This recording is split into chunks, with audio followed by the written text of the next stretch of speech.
আসসালামু আলাইকুম। সবাই কেমন আছেন? আশা করছি সবাই অনেক ভালো আছেন। আমি আলহামদুলিল্লাহ অনেক ভালো আছি। নতুন একটি ভিডিও নিয়ে চলে এসেছি। আজকের ভিডিওতে কিন্তু কোনো রেসিপি বা কোনো ব্লগ ভিডিও না, আজকে খুবই উপকারী একটা ভিডিও। আমার অনেক আপুরা এরকম সমস্যায় পড়ছে আমার মতো। তো আমি এই সমস্যাটা খুঁজে পেয়েছি ইউটিউবে বড় বড় ভাইয়াদের ভিডিওগুলো দেখে। তো আমার সমাধানটা খুঁজে পেয়েছি। তো ভাবলাম যে আপুরা এরকম সমস্যায় আছে, তো ভিডিওটা শেয়ার করি, তাহলে তারা হয়তো অনেক উপকার পাবে এটা থেকে। কপিরাইট ক্লেম, তো আমার এখানে কিন্তু 3টা ভিডিও কপিরাইট ক্লেম চলে আসছে।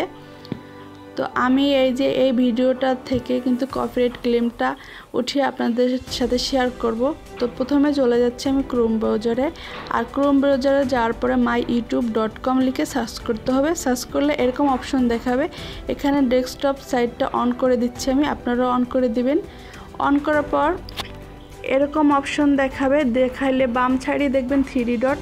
তো 3 ডটের উপরে চাপ দেওয়ার পরে এই যে চলে আসছে ইওর চ্যানেল। তো ইওর চ্যানেলে চলে যাব।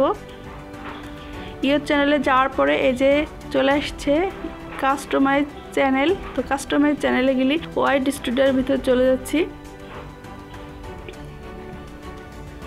তো এখানে যে অনেকগুলো অপশন আছে বাম সাইডে, এখানে 2 নম্বর যে অপশনটা কন্টেন্টস, তো ওই কন্টেন্টসের উপরে চাপ দিব। তো কন্টেন্টসে যাওয়ার পরে এই যে এখানে অনেক অপশন আর অনেক ভিডিও চলে আসছে। আমরা যে ভিডিওগুলো আপলোড করি সবই এখানে চলে আসছে। এখন ফিল্টার যে অপশনটা আছে, ফিল্টার অপশনটার ভিতর যাব। তো ফিল্টারটা চাপ দেওয়ার পরে দেখেন কপিরাইট চলে আসছে। তো কপিরাইটে কয়টা ভিডিও আমরা কপিরাইট পড়ছে সবগুলা কিন্তু এখানে দেখাচ্ছে। তো আমার 3টা ভিডিও কপিরাইট আসছে। তো আমি এখন সবথেকে নিচের যে ভিডিওটা, ওটার কপিরাইটটাই উঠিয়ে আপনাদের দেখাবো। তো এই ভিডিওটার উপর চাপ দিচ্ছি। তো এই যে এরকম অপশনগুলো চলে আসছে। ডান সাইডে যে অপশনগুলো আছে, তো ডান সাইডে দেখা যাচ্ছে কিন্তু ওই কপিরাইট অপশনটা চলে আসছে। তো কপিরাইটের উপরে আবার চাপ দিব। তো কপিরাইটটা চাপ দেওয়ার পরে এই যে সি ডিটেলস চলে আসছে। তো এর উপরে আবারও চাপ দিচ্ছি। দেওয়ার পরে এই যে এখানে চলে আসছে কয় মিনিট কয় সেকেন্ডের থেকে কপিরাইটটা আসছে, তো সেটা এখানে দেখা যাবে। আর এটা কিন্তু কাটাও যাবে, যে সাইডটা আপনার কপিরাইট আসছে। কিন্তু কেন কাটবো, কষ্ট করে ভিডিও বানিয়েছি, তো আমি আর কাটবো না, শুধু মিউজিকটা চেঞ্জ করব। তো এই যে এই অপশনটা দেখাচ্ছে সিলেক্ট অ্যাক্টন। তো সিলেক্ট অ্যাক্টনটায় চাপ দিলাম। চাপ দিলে এই 3টা অপশন চলে আসছে। তো মাঝখানে যে অপশনটা, ওটাই মিউজিক চেঞ্জ করব। তো এত কষ্ট করে ভিডিও করছি, কেন কাটবো এটা। তো আমি রিপ্লেস সঙ্গে দিয়ে দিচ্ছি। তো আমার মিউজিকটাই চেঞ্জ করে দিব। তো রিপ্লেস সঙ্গের উপরে চাপ দিলে এখানে কিন্তু অনেকগুলা মিউজিক অপশন চলে আসবে, অনেক মিউজিক, ফ্রি মিউজিক।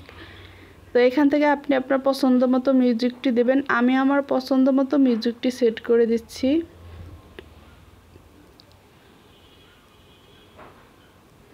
তো এখানে একটু সময় নেবে।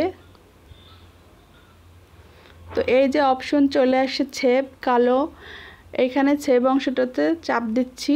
আবারও নিচে সেভ অপশন আসছে, আবারও চাপ দিচ্ছি। তো আমার কপিরাইটটা কিন্তু উঠে গিয়েছে। এখন আমি আপনাদের দেখাচ্ছি ওয়াইড স্টুডিওতে যে এই অপশনটাতে কিন্তু কপিরাইট ক্লেম লেখা থাকতো, কিন্তু এখন নাই। তো ইউটিউবের ভিতরেও যাও আপনাদের দেখাচ্ছি। প্রথম যেখানে দেখাইছিলাম, তো ওখানে চলে যাচ্ছি। তো আমার এই ভিডিওগুলো কিন্তু যখন প্রথম শুরু করছি, সেইগুলাই শুধু কপিরাইটে আসছে, পরেরগুলো একটাও কপিরাইট আসে নাই। তো মিউজিকের কারণে হয়তো এরকম হয়েছে। তো এই যে এই ভিডিওটাতে কিন্তু আমার কপিরাইট ক্লেম ছিল, এখন কিন্তু নাই, দেখতেই পাচ্ছেন। আর বাকি যে 2টা আছে ওটা আমি করে নিব। তো আপনাদের কাছে কেমন লেগেছে আমার এই ভিডিওটি, আর যদি ভালো লাগে, আপনাদের যদি সমস্যা হয় এরকম, তাহলে আপনারা এটা আমার ভিডিওটা দেখে সমাধান করে নেবেন। তো আমার এই ভিডিওটি ভালো লাগলে একটা লাইক দিবেন, কমেন্ট করবেন আর সাবস্ক্রাইব করে আমার পাশে থাকবেন। সবাই ভালো থাকবেন, সুস্থ থাকবেন। আল্লাহ হাফেজ।